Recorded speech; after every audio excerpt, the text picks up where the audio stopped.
J'y crois pas. J'y crois pas. Sortez les preuves. Allez-y. Vous voyez le match en scred là de ce matin? Ils sont en train d'essayer de nous faire croire tout et n'importe quoi. Guettez. Breaking. Militao a marqué un but incroyable. Il aurait marqué depuis son propre camp. Mais les gars, je sais que vous êtes naïfs et vous y croyez. Guettez cette information. Aux yeux de Xabi Alonso, Fran Garcia est intouchable. Mais qu'est-ce qui s'est passé pendant ce match en fait? Des Alaba au mitard? Des Rodrigo capitaine après qu'il ait été boycott de tous les clubs d'Angleterre? Monsieur qui est le plan C de Liverpool? Vous croyez qu'il va être capitaine au Real Madrid? Après qu'il nous ait boudé pendant plus d'1 mois et demi, il se présentait pas au match. Quand il s'est rendu compte que personne ne voulait de lui, jusqu'à sa copine là, elle a quitté, il revient avec le ventre de Touma, et vous pensez qu'il va être capitaine? Moi je suis là pour vous éclairer, hein. Voici le dernier article, il date d'aujourd'hui. Hein. Xabi Alonso ne compte plus sur le Brésilien. Vous pensez vraiment qu'il a joué, qu'il a mis un pied, ne serait-ce qu'un pied sur le terrain? Dans la compo il y est pas. Et Krari là, comme on sait que ça allait parler dans les journaux, il a pas joué. Là, on a dit là, finalement, il a pris le brassard. Mais guettez carrément jusqu'à Gonzalo Garcia. Il avait pris le 9 là, il y a pas longtemps, on est d'accord? Il a joué avec le numéro 16 contre les Ganes. Mais 16 là, c'est le numéro d'Henrik. Krari lui a piqué son numéro. Eh, une information simple, je la crois plus. Kylian Mbappé a effectué une passe décisive. Mais elle est où l'image? Mais depuis quand Kylian fait des passes? Et depuis quand lui peut marquer de son propre camp? Il y a des points qui sont pas clairs sur cette rencontre. Va falloir qu'on nous explique en fait. On est le grand Real Madrid. Comment se fait-il que les matchs de la Castilla soient diffusés sur le RM Play? On a également les images de l'échauffement d'avant-match. Et Krari, dès que ça commence, ça coupe. Gek, malgré ce qui circule, même sur la compo, on n'est pas d'accord. Tout ce qu'on a lu ce matin, Krari, c'était inventé. Ça là, c'est des suppositions. Avec tous les paparazzis qu'on a dans ce monde, la seule image qu'on a du match, c'est ça, Krari. Galette depuis son propre camp. La prochaine fois, mettez Drixé aurait marqué lors de ce match, c'est pareil.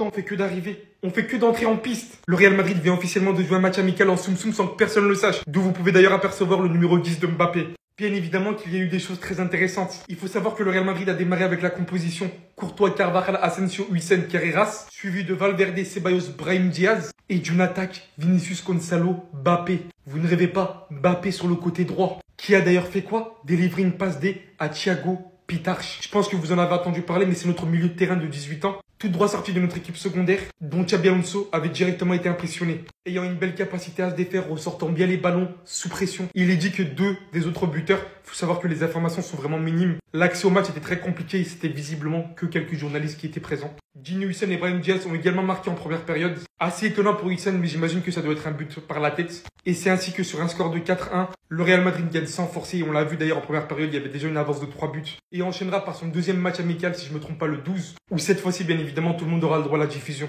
Le retour de Mbappé au côté droit, ça rappelle des flashbacks. Mais si ça fonctionne avec un numéro 9 et Vinicius sur le côté gauche, on va voir s'il va y avoir d'autres choses intéressantes durant cette seconde période. Mais là, c'est déjà vraiment très lourd.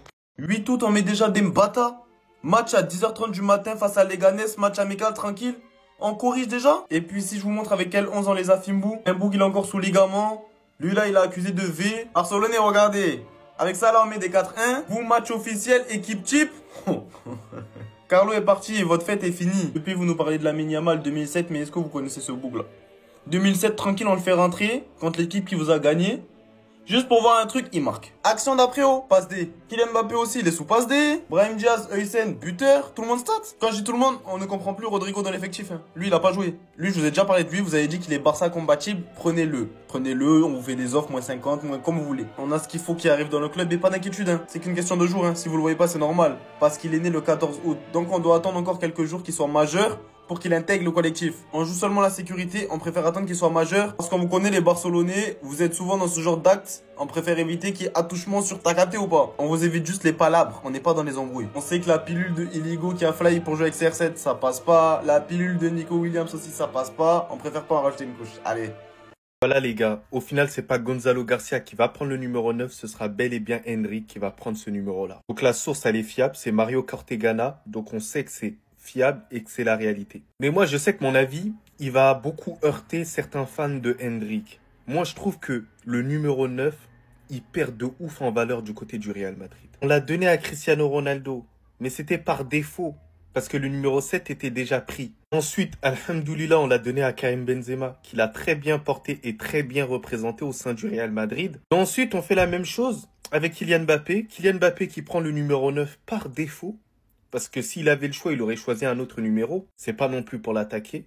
Voilà, les mbapposexuels commençaient pas. Et là, ça le donne à un joueur qui n'a rien prouvé au sein du Real Madrid. Même Gonzalo Garcia a plus prouvé que Henrik au sein du Real Madrid. Et on va lui donner ce numéro-là. Moi, je préfère le laisser vacant. Moi, c'est mon avis. Hein. Je préfère le laisser vacant. Alors, ok, c'est qu'un numéro. mais ça reste quand même un numéro quand même emblématique. Lorsque tu as le numéro 9 au sein du Real Madrid, il faut que tu fasses preuve de mérite quand même. Parce que voilà, c'est pas n'importe quoi. C'est pas une vidéo du match secret du Real Madrid, mais c'est tout comme.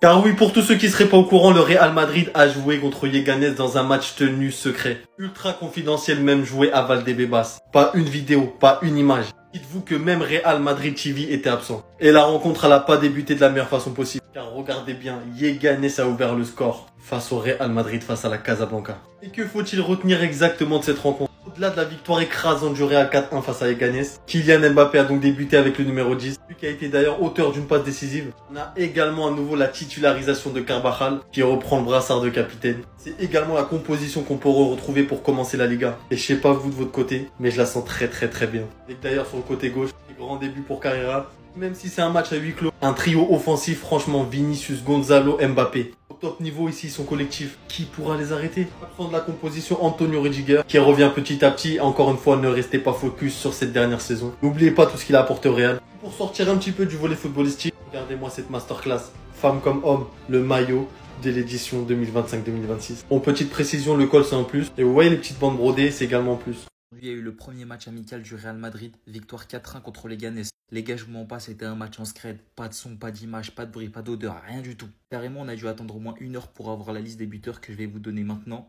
Brahim, Hussein, Militao et Pitarch. On va reparler de ce boug là après. Déjà les gars, première bonne nouvelle, Carvajal a joué, Carvajal a été titulaire. Ça fait plaisir et je pense que ça va être très important pour la saison à venir. Une bonne nouvelle qui va dans le même sens, Militao aussi, il a joué, il a marqué. Et ça les gars, c'est une excellente nouvelle. Parce que pour moi, Militao en forme, il va être titulaire aux côtés de Jean Hussein. Et Militao titulaire avec son corps qui le suit à son meilleur niveau, c'est top mondial. Aussi, petit fait intéressant, Xavi Alonso a testé David Alaba au milieu de terrain aujourd'hui. Franchement les gars, David Alaba, moi j'ai du mal à y croire. Mais au milieu de terrain, peut-être qu'il y a un petit espoir. Et on sait qu'il a déjà évolué à ce poste avec la sélection et avec le Bayern Munich. Enfin les gars, il faut parler de ce boy, Thiago Pitarch, qui a marqué aujourd'hui. Franchement les gars, s'il faut miser une pièce sur un jeune cette saison, ce sera sur lui. Milieu de terrain, ultra technique, pile dans le profil de ce que Xavi Alonso veut. En plus, on sait que c'est un coach qui développe les jeunes. Et franchement les gars, je mise sur ce joueur. Parce que c'est exactement le profil qui nous manque, cette espèce de joueur à la Ceballos, mais plus fort que Ceballos, tout simplement. Il y a un match en cachette aujourd'hui. On a joué en cachette face à Leganés. Moi, tellement c'était en cachette, les gens ils cherchent les résultats, les buteurs, les nananis, c'est incroyable. Ils ont mis le score 4-1 et un humain il a demandé à Grok qui a marqué. Mais c'est une dinguerie de demander à Grok, wesh. Grok il a la réponse à tout, donc je vais vous montrer les buteurs de ce match. Jean Hussein, Brahim Diaz, Thiago Pitarch et Eder Militao. Le petit, il a fait une passe D et il a marqué un but. Et si c'était lui notre réponse les gars, si c'était lui le milieu qu'on attendait tant, regardez un peu des vidéos pour voir ce qu'il proposait. C'est vrai qu'il y a des petits airs, je vais pas dire de blase pour lui porter l'œil, mais c'est très intéressant. Vu qu'on n'a pas acheté de milieu et que Xabi Alonso compte beaucoup sur les jeunes, peut-être que le petit va se créer une petite place. Il va réussir à faire son petit bout de chemin. Vu qu'il y a un certain manque au milieu de terrain du Real Madrid, il va se trouver une place. Mais bon, on n'a pas de vidéo, c'est pas passé à la télé, je sais même pas où tu peux voir le match. Bref, il y a bientôt un nouveau match de préparation et la Liga reprend dans 7 jours. Dinguerie. En tout cas, les gars, n'hésitez pas à vous abonner. C'est le duo madrilène, on donne la voix. Venez suivre. Le Real Madrid a gagné son premier match de préparation 4-1 contre Leganés. Hussein a même marqué son premier but, mais je n'ai aucune preuve. Le match n'était pas diffusé. Juste un mot sur la compo, parce qu'au moins on a pu la voir grâce à Marca qui l'a sorti. Et déjà, il y a des choses qui me gênent un peu là devant. Là. Vinicius à droite, je sais pas où est-ce que Xabi Alonso veut nous emmener, mais ça m'a pas l'air d'aller dans la bonne direction. Donc j'espère que dans l'animation c'était différent, et c'est pour ça que ça m'attriste de ne pas avoir d'image de ce match. Mais si mettre Vinicius à droite, c'était pas juste un plan d'un soir, parce que moi je pensais que c'était juste histoire de bricoler contre le PSG, mais que ça devient vraiment une tendance dans la saison, ça va pas dans la bonne direction. Après bon, c'est une question aussi d'animation, faut voir comment ça s'anime, si c'est vraiment un 4-3-3 comme ils l'ont montré, mais j'aime pas trop là ce que je vois. C'est tout ce que je peux dire sur ce match, de toute façon comme j'ai dit, j'ai pas de preuves.